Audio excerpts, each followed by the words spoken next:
Pansamantalang sarado ang F. Manalo Bridge sa Pasig. Silipin natin ang sitwasyon ng mga motorista at commuter doon sa unang balita live ni James Agustin. James! Gang, good morning. Malaki ang epekto ng pagsasarado nitong F. Manalo Bridge, hindi lamang doon sa mga motorista dumaraan dito, maging sa mga pedestrian dahil sasailalim ito sa rehabilitasyon ng DPWH simula ngayong araw. Wala ng motorisang pinapayagang dumaan sa F. Manalo Bridge sa Pasig na sasailalim sa rehabilitasyon ng DPWH simula ngayong araw. Ito pa man din ang arawang ruta ng motorcycle taxi rider na si Philip. Bumuelta na lang siya tumanap ng ibang ruta. Bis mapapalapit yung namin na halimbawa papuntang Floodway, iikot ulit kami ng C5 para lang makapunta dito sa Floodway. Para kasi mas mabilis ang daan na dito kumpara dito, lalo na kung tanghali, traffic ang C5, dito ang madaling daan. Papasok naman sa kanyang trabaho si Rodolfo na galing pang Antipolo. Masaagahan na lang daw niya ang pasok para hindi mali. Malayo na naman po ang ikutan namin. Kaya minsan abala sa trabaho. Minsan nililit kami kasi matraffic doon sa Rodriguez. Bukod sa mga motorista, pinagbabawal din ng mga pedestrian. Pero kanina may ilan nakalusot pa. Ang call center agent na si Lemuel, ito ang dinaraanan dahil sa Antipolo siya umuwi. Malaki pong epekto kasi ang layo po ng iikutin kung galing pa po sa Circulo Verde po maglalakad. Ang hirap po, kain po talaga sa oras, mga siguro 30 minutes.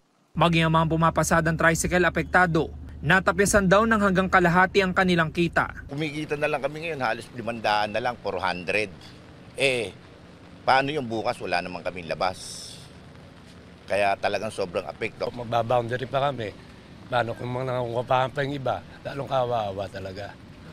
Ngayon, ibigay sila ng onte, pakonsuelo yung shuttle service, kaso inaantay pa ho namin kung matutuloy yung shuttle service kahit pa paano, maikli ho yung lalakarin ng mga pasero pagka dito dumaan sa kabila. Inaabisuhan ng mga motorista na planuhing mabuti ang kanilang biyahe para iwas abala.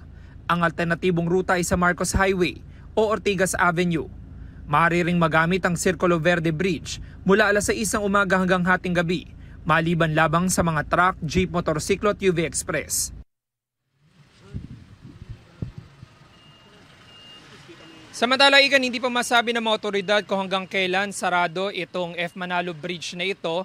At kung kanina may mga pedestrian pa na pinapayagan at nakakalusot dyan, ngayon ay wala na dahil may mga bantay na tanging mga gumagawa na lamang dyan sa tulay at gagawa ngayong umaga, yung nakikita natin na nandyan sa loob. Marami ngayon ng mga motorista na nakikita ko dito sa area na ito, sa bungad nitong tulay ay yung mga bumubelta na lamang. Dahil hindi daw nila alam na sarado itong tulay simula ngayong araw at hindi pa nga natin masabi kung hanggang kailan yan. Yan ang unang balita mula rito sa Pasig. Ako po si James Agustin para sa GMA Integrated News.